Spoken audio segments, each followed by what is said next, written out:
Olá, falaremos agora sobre eritrograma. Lembrando que o eritrograma é a primeira parte do hemograma. E quais são os parâmetros que a gente está avaliando no eritrograma?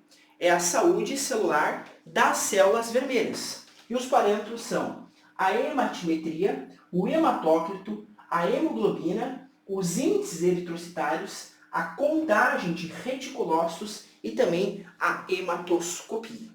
Então entendam que todos os marcadores do eritrograma, a gente está avaliando um único tipo de célula, que são as hemácias, são as células vermelhas. Mas nós estamos avaliando a morfologia, a quantidade, entre outros parâmetros que nós vamos discutir agora. Então, quais são os parâmetros que nós temos lá no eritrograma? O primeiro, pessoal, falando então de eritrograma, o primeiro marcador que nós temos são os eritrócitos. Eritrócitos. Certo? O que são eritrócitos mesmo? Os eritrócitos, que a gente também pode chamar de hemácias, são as células vermelhas do nosso sangue, responsáveis por transportar oxigênio e também CO2. Certo? Então, quando eu avalio os eritrócitos, pessoal, eu estou avaliando o quê? A quantidade de células vermelhas no meu sangue. Por isso que o resultado é em milhões por milímetro cúbico. Então, se o meu eritrócito é 5 milhões por milímetro cúbico, significa que eu tenho 5 milhões de células vermelhas por milímetro cúbico do sangue. Ok? Então, fazendo um esqueminha, ó, pense que eu tenho o meu vaso sanguíneo, ok? E aqui no meu vaso eu tenho várias células vermelhas.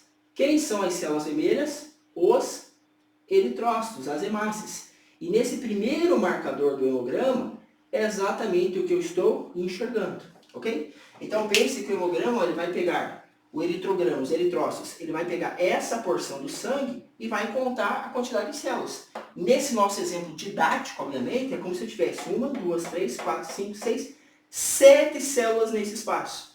Só que como nós temos muitas hemácias, a unidade medida são milhões por milímetros cúbicos. Então significa que eu tenho X milhões, 4,5, 5 milhões, 6 milhões, 6,1 milhões, a depender do resultado, por milímetro cúbico de sangue. Então, os eritrócitos, pessoal, é uma análise quantitativa. Eu estou contando o número de células. Aí, qual que é a aplicação disso? Nós já vamos falar sobre a aplicação. Por enquanto, eu só quero apresentar para vocês o que é o conceito, o que significa cada um desses marcadores. Ok? O segundo marcador lá do eritrograma é a hemoglobina. Hemoglobina. E o que é a hemoglobina? Entendam que a hemoglobina é uma proteína que está abundantemente aonde? Dentro dos eritrócitos. A hemoglobina é exatamente a proteína que é responsável pela pigmentação e, consequentemente, a coloração do sangue. Por que o nosso sangue é vermelho? Porque dentro o sangue é rico em hemácias, em eritrócitos, e os eritrócitos são ricos em hemoglobina, uma proteína que confere o pigmento vermelho. Então, por isso que eu tenho a coloração vermelha do sangue, exatamente pela presença dessa hemoglobina. Mas qual que é o papel da hemoglobina? A hemoglobina é a proteína responsável por se ligar ao oxigênio ou ao CO2 e fazer o transporte de sangue. Mas como assim? Quem faz o transporte de sangue não é o eritrócito? Sim, mas lembre-se que o eritrócito ele é uma célula, ok? Ele é uma célula. E dentro da célula nós temos várias estruturas. Falando das hemácias, falando dos eritrócitos, nós vamos ter a hemoglobina, ok? Então a hemoglobina, pessoal, ela é uma proteína quaternária. O que é uma proteína quaternária mesmo? São aquelas proteínas que são formadas pela união de várias proteínas terciárias, tá? Então no caso da hemoglobina, ó, puxando um destaque aqui, ó, hemoglobina, eu tenho 1, 2, 3, 4 proteínas terciárias. E a união dessas 4 proteínas terciárias formam a hemoglobina. Então vejam que eu tenho aqui, ó, pessoal, uma estrutura que vai unir essas 4 proteínas terciárias e vai formar a hemoglobina, ok? Lembrando que quando a hemoglobina tem essa estrutura quaternária, ela pode se ligar a 4 moléculas de oxigênio. Ok? Porque ela tem 4 sítios de ligação. 2 subunidades alfa, 2 subunidades beta. Então essa estrutura da hemoglobina que confere a capacidade dela transportar ou oxigênio ou CO2. Então nós captamos o oxigênio do ar lá pelo processo de hematose e a troca gasosa, que ocorre nos alvéolos pulmonares. Nós inspiramos o oxigênio, ele vai para a corrente sanguínea. O que é o ir para a corrente sanguínea? Ele cai no sangue, mas ele não fica vagando solto, nem no sangue e nem dentro da hemácia. Esse oxigênio precisa se ligar a uma proteína. Quem que é essa proteína? A hemoglobina. E por que ela pode se ligar a 4 moléculas de oxigênio? Porque ela é uma proteína quaternária. Ela é a união de 4 proteínas terciárias. Então eu tenho 4 proteínas terciárias unidas formando a hemoglobina. Mas vejam que a partir da base a gente já começa a discutir as aplicações clínicas. Certo? Vamos entender aqui. O que liga essas 4 proteínas terciárias para formar a hemoglobina? Essa estrutura que eu desenhei em azul. Mas o que é essa estrutura em azul, pessoal? É o que a gente chama de ferro M. Eu tenho um anel férrico, ferro M, que é uma estrutura complexa, e esse ferro M que gera a capacidade de unir as 4 proteínas terciárias para formar a hemoglobina. E aqui que está a relação do porquê que a carência nutricional de ferro gera um quadro de anemia. Lembre-se que a anemia, nós vamos falar sobre isso, é toda e qualquer alteração onde? Nos marcadores hematológicos, nas hemácias. Por que eu tenho uma alteração na célula, na hemácia, por carência de ferro? É simples. Qual que é a função da hemácia? Transportar oxigênio. Mas para ela transportar oxigênio, ela depende de hemoglobina. Mas a hemoglobina depende de ferro. Logo, se falta ferro M. Se falta ferro M, falta hemoglobina. Se falta hemoglobina, falta eritrócitos. Toda e qualquer alteração hematológica é uma condição de anemia. Daí que vem, por exemplo, o quadro de anemia ferropriva. Anemia, alteração hematológica, baixa quantidade de eritrócitos. Mas qual que é a razão disso? Ferropriva, a privação de ferro. Sem ferro, sem hemoglobina. Sem hemoglobina, sem hemácias. Sem hemácias, pessoal, eu perco a capacidade de transporte de oxigênio. Oxigênio esse que é essencial à vida. Por quê? Porque todas as minhas células dependem de oxigênio para produzir energia e para eu sobreviver. Então vejam ó, a cascata que eu tenho, por exemplo, pela carência nutricional de ferro. E esse é o raciocínio que a gente vai desenvolvendo a partir do nosso curso de interpretação de exames laboratoriais. Toda a conclusão tem que fazer sentido. Eu não posso simplesmente correlacionar, o ferro causa anemia. Por quê? Está aqui ó, a explicação. E qual que é a consequência disso? Sem oxigênio, sem energia. Sem energia, sem atividade funcional celular. Sem atividade celular funcional, eu tenho o quê? Disfunção tecidual, disfunção orgânica. E aí eu abro um leque para o desenvolvimento de diversas patologias. Ok? Mas como que eu enxergo isso, pessoal? Através dos sintomas clínicos do paciente. Qual que é o sintoma clássico da anemia, por exemplo? Fraqueza, certo? Fadiga, dor muscular, queda de cabelo. Mas tudo isso faz sentido por quê? Porque esses sintomas vêm da baixa disponibilidade energética. E por que tem baixa disponibilidade energética? Porque não tem oxigênio. Por que não tem oxigênio? Porque não tem hemácia. Por que não tem hemácia? Porque não tem hemoglobina. E por que não tem hemoglobina? Porque eu tenho uma carência nutricional de ferro. Sem ferro eu não faço ferro M e é toda a cascata, a gente já sabe. Então esse é o raciocínio que nós precisamos desenvolver para que as coisas façam sentido, para que eu enxergue o diagnóstico do meu paciente precocemente possa tratar ele e não tenha que tratar uma anemia, mas sim preveni-la. Ok? Então o segundo marcador, pessoal, é a hemoglobina. É a variação da proteína que é responsável por se ligar ao oxigênio e dentro da hemácia fazer esse transporte. Beleza? O próximo marcador do eritrograma, pessoal, é o hematócrito. Ok? Hematócrito. Então eu tenho o hematócrito. E o que é o hematócrito, pessoal? O hematócrito é uma avaliação das células vermelhas no sangue, mas em caráter percentual, ok? Lá nos eritrócitos é uma análise quantitativa. Quantos milhões que eu tenho de células vermelhas por milímetro cúbico de sangue. O hematócrito é uma avaliação percentual. Então, o que eu quero saber? Da composição total do sangue, quantos por cento é de célula vermelha? Por quê? Lembre-se que o sangue ele não é feito só de hemácias. O sangue ele é um mix de diversos componentes. Tem hemácia, tem leucócito, tem plaqueta, tem proteínas, tem hormônios, tem lipoproteínas plasmáticas, tem uma série de componentes que formam toda a composição do sangue. E a minha pergunta no hematócrito é o quê? De tudo isso, que seria o 100%, quantos por cento é só de hemácias? Tá? Então vamos fazer um exemplo aqui para a gente entender, claro, é um exemplo didático. Eu tenho aqui um paciente, tá? A e um paciente B. Então aqui é o vaso sanguíneo de ambos, certo? Então aqui eu tenho um paciente A e aqui eu tenho um paciente B, ok? Qual que é a composição do sangue, pessoal? Várias coisas. Eu tenho hemácias, certo? Na composição do sangue. Então os dois pacientes têm hemácias.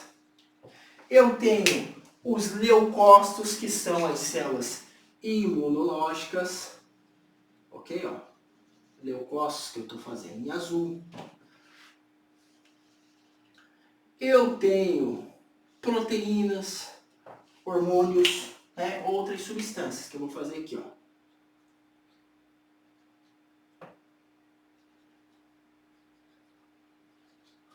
Ok?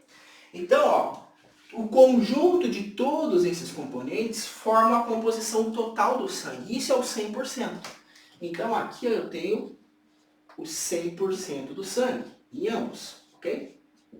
A soma de todos esses componentes forma 100% do sangue do paciente A. A soma de todos esses componentes forma 100% de sangue do paciente B. Mas qual que é a minha pergunta, pessoal? Dessa composição total, quanto que é só de hemácia, só de célula vermelha? Então, claro que aqui é um exemplo didático, mas vamos ver aqui, ó, no meu paciente A, quantas estruturas eu tenho? 1, 2, 3, 4, 5, 6, 7, 8, 9, 10, ok? Então, 10 componentes formam 100% do sangue. Desse 100%, quanto que é de hemácia? Hemácias eu tenho 1, 2, 3, 4, 5. Isso significa que de 10 componentes, que é 100%, 5 é metade, 50%. Então, o hematócrito do paciente A é de 50%. Isso significa que de todo o sangue dele, metade do sangue dele é hemácia, ok? E no paciente B, quantas estruturas eu tenho? 1, 2, 3, 4, 5, 6, 7, 8, 9, 10. Então, os 10 formam 100%. Mas quantas hemácias eu tenho? 1, 2, 3, 4. 4 de 10 é 40%. Então, o hematócrito do paciente B é de 40%. Ou seja, eu tenho no paciente A metade do sangue dele sendo feito por hemácias. E no paciente B, 40%, menos a metade. Então, o hematócrito é a avaliação percentual das hemácias em relação à composição total do sangue. Ok? O próximo marcador, pessoal, é aquilo que a gente chama de VCM, a sigla VCM, que vem de volume corpuscular médio. Ok? Então, volume corpuscular médio, ok? Que é o famoso VCM. O que é volume corpuscular médio? É o que o próprio nome já diz. Volume, tamanho, qual que é o volume? Corpuscular, do corpo. Corpo do que, pessoal? O que a gente avalia no eritograma? As células vermelhas. Então, volume do corpo da hemácia, das células vermelhas. Médio é o volume médio. Eu tenho ali uma observação e vejo a média desse volume. Então, VCM, volume corpuscular médio. O que isso avalia, pessoal? Exatamente o tamanho, o volume das hemácias. Vejo que, por exemplo, eu tenho aqui ó, um VCM normal. O VCM normal são hemácias com tamanho normal. Ok? O que seria um VCM aumentado? É quando as hemácias, ó, elas estão muito grandes. ok? Então vejam que aqui, ó, eu tenho hemácias com VCM normal, e aqui, ó, 3 hemácias muito grandes, alto VCM. Eu estou falando que quando o VCM está alto, eu estou falando que as hemácias estão muito grandes. E o outro exemplo, ó, seria as hemácias pequenininhas. Aqui eu tenho o quê? Baixo VCM. VCM normal, tamanho normal. VCM alto, as hemácias estão muito grandes. E VCM baixo, as hemácias estão muito pequenas. Isso é a variação do volume corpuscular médio. Ok? Próximo é a hemoglobina corpuscular média, que é o que a gente chama de HCM, tá? O que eu avalio, pessoal? No volume corpuscular médio, o volume médio das hemácias. E na hemoglobina corpuscular média, também, é o peso médio das hemácias, certo? Ah, mas é aqui em cima? Aqui em cima, pessoal, a gente avalia um perfil como se fosse unitário da hemácia, da hemoglobina. E aqui é uma avaliação média do conjunto, certo? Então eu estou avaliando o perfil da hemoglobina médio nas hemácias. E não fazendo uma análise individual, e sim uma análise coletiva. Ok? E nós também temos a concentração da hemoglobina corpuscular média, que é o nosso famoso CHCM. Ok? HCM, hemoglobina corpuscular média. CHCM, concentração da hemoglobina corpuscular média. O que é isso? Aqui eu estou avaliando concentração. Os outros marcadores eu avalio o peso, ok? Aqui eu estou avaliando concentração. Como assim concentração? Lembre-se que a hemácia, ela é uma célula, ok? Só que essa célula, ela não tem uma hemoglobina, ela tem uma alta concentração de hemoglobina. Então vejam só, eu tenho aqui, ó, um paciente A e um paciente B. Uma hemácia, outra hemácia, ok? Eu vou fazer a hemoglobina em pontinhos pretos. No paciente B, ó, do A, eu tenho muita hemoglobina. Então eu tenho um volume X dessa hemácia, e dentro dessa hemácia, ó, está repleto de hemoglobina. Ou seja, isso aqui representa uma alta concentração de CHCM. Ok? E no paciente B, ó, o volume da hemácia é o mesmo. Só que a quantidade de hemoglobina ali dentro é bem menor. Ok? Ou seja, isso aqui representa um baixo CHCM. Concentração de hemoglobina corpuscular média. Então ele vai avaliar a média das hemácias. Ok? Então eu posso ter uma alta concentração de hemoglobina dentro das hemácias ou uma baixa concentração de hemoglobina dentro das hemácias. Isso é o que avalia o CHCM. E o último marcador, pessoal, é aquilo que a gente chama de variação do tamanho das hemácias, dos reticulócitos, né? Dos eritrócitos. A sigla é o famoso RDW, ok? O que o RDW vai acusar, pessoal? Veja que o volume corpuscular médio, a gente viu que ele pode ser alto, quando as hemácias são grandes, ele pode ser normal e pequeno. Só que ali no VCM eu vejo volume corpuscular médio. Eu tenho um padrão de tamanho, estão todas altas, estão todas pequenas, estão todas médias. E o RDW, pessoal, ele vai acusar o seguinte tipo de alteração hematológica, certo? Eu tenho um paciente que ele tem, ó, variação do tamanho.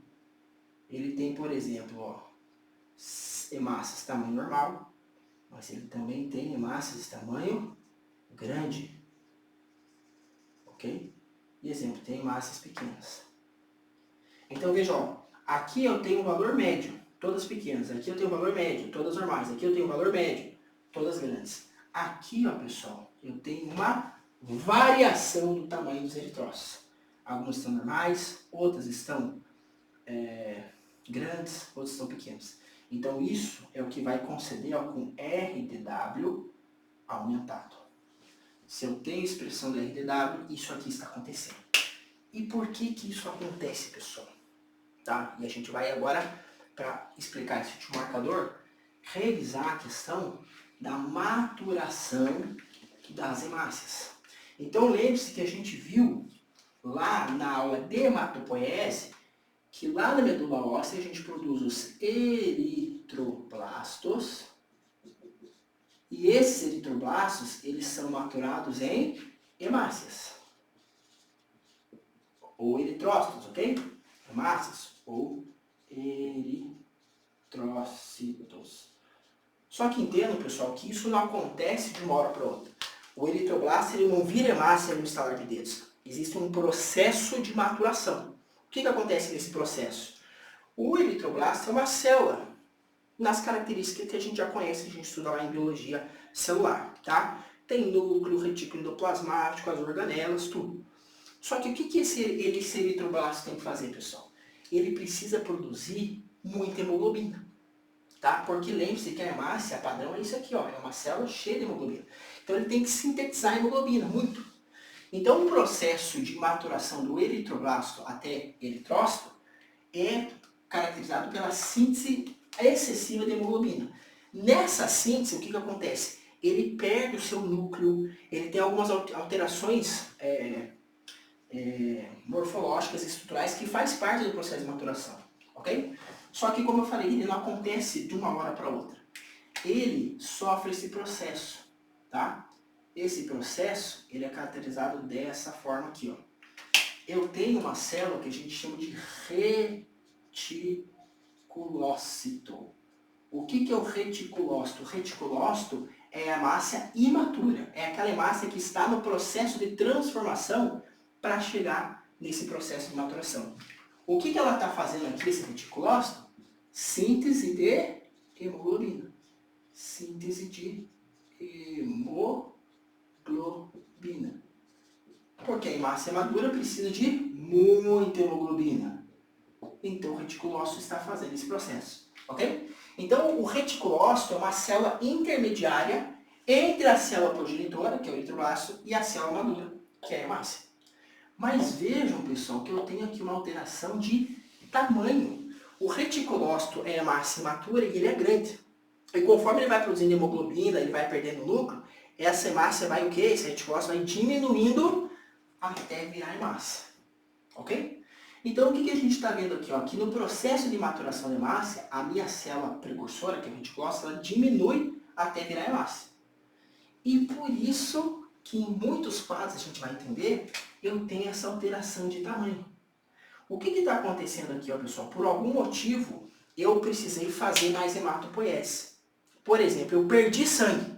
Se eu perdi sangue, eu perdi hemácia, perdi eritrócito. Eu preciso repor isso. O que a medula óssea vai fazer? Vai dar o estágio para produzir muito mais células novas. Só que como que elas são, as células antes de virar hemácia? São reticulócitos, são maiores. Então tá aqui, ó, eu tenho células que já foram maturadas, são as hemácias menores, e eu tenho células ainda imaturas, que são os reticulócitos. Então, num quadro de um paciente que teve uma hemorragia, por exemplo, essa é uma alteração esperada, RDW aumentado. O paciente que tem carência nutricional de ferro também. Por quê, pessoal? A gente já explicou esse caminho, ok? Sem ferro, eu não tenho hemoglobina. Sem hemoglobina, eu não tenho hemácia. Então, a alteração do RDW também é observada no paciente que apresenta anemia ferropriva, certo? Porque, lembre-se, a maturação do reticulócito para a hemácia é caracterizada pela síntese de hemoglobina. Só que a síntese de hemoglobina é dependente de ferro. Sem ferro, não faz síntese de hemoglobina. Sem síntese de hemoglobina, eu não tenho a maturação do reticulócito para a hemácia. Aí, o que acontece? O RDW me dá alterado. Algumas hemácias conseguem se maturar com o pouco de ferro que tem, já outras não. Então, de novo, com base, tá, nos princípios hematológicos, a gente já começa a entender as aplicações clínicas. Então, eu sempre respondo que as respostas estão na base. Por isso que a gente, né, discorre tanto sobre esses princípios, certo? E mais uma vez lembrando que as abordagens são feitas no quadro para ficar mais didático, mas isso consta onde? Lá no nosso material escrito, ok? Então, além dos parâmetros do eritrograma, ó, hematimetria, hematócrito, hemoglobina, tudo que a gente está avaliando, certo? Eu também tenho ali o processo de maturação. Então, lembrando que os reticulócitos são hemácias imaturas produzidas pela medula óssea, e elas vão produzir as células troncas, inicialmente os eritroblastos, que são as células progetoras, para daí começar a formar a hemoglobina, vai perder o núcleo e vai ter esse estágio intermediário, que é o reticulócito, ok? E vejam que na hemácia eu tenho exatamente esse processo, o reticulócito bem maior se maturando em uma hemácia menor, ok? E ali, ó, pessoal, que a gente pode observar também alguns tipos de alterações que a gente usa termos específicos para se referir ao eritrograma. Por exemplo, quando o meu VCM, meu volume corpuscular médio, que se refere ao tamanho da célula, está normal, é o que a gente chama de normocitose, não tem alteração do tamanho. Agora, se o meu VCM está diminuído, um termo técnico para isso é microcitose, que é o que a gente chama de anemia microcítica, uma anemia que está fazendo o volume da hemácia estar pequeno. Agora, existem outras alterações que também vamos falar mais à frente, que o volume da hemácia cresce, aumenta. Isso a gente chama de macrocitose ou anemia macrocítica, certo? Além disso, ó, as alterações de HCM e CHCM, hemoglobina corpuscular média e concentração da hemoglobina corpuscular média, eu posso ter uma normocromia, quando eu não tenho alteração nesses parâmetros, ou uma hipocromia, quando elas estão diminuídas, tanto a hemoglobina corpuscular quanto a concentração. É o que a gente chama de anemia hipocrômica, ok? E por fim, as alterações de RDW, que avalia a variação do tamanho das células vermelhas, quando ele está aumentado, ou seja, quando eu tenho aquela variação de tamanho, é o que a gente chama de anisocitose, ok? Então, essa é a nossa introdução ao eritrograma. A partir daqui, a gente começa a falar das aplicações clínicas do diagnóstico da anemia, seja o precoce, seja o tardio. Mas eu preciso entender isso para que tudo faça sentido, porque, como eu sempre falo, as respostas estão na base. Então, nos vemos no nosso próxima aula para falar sobre a aplicação clínica da interpretação laboratorial do eritrograma.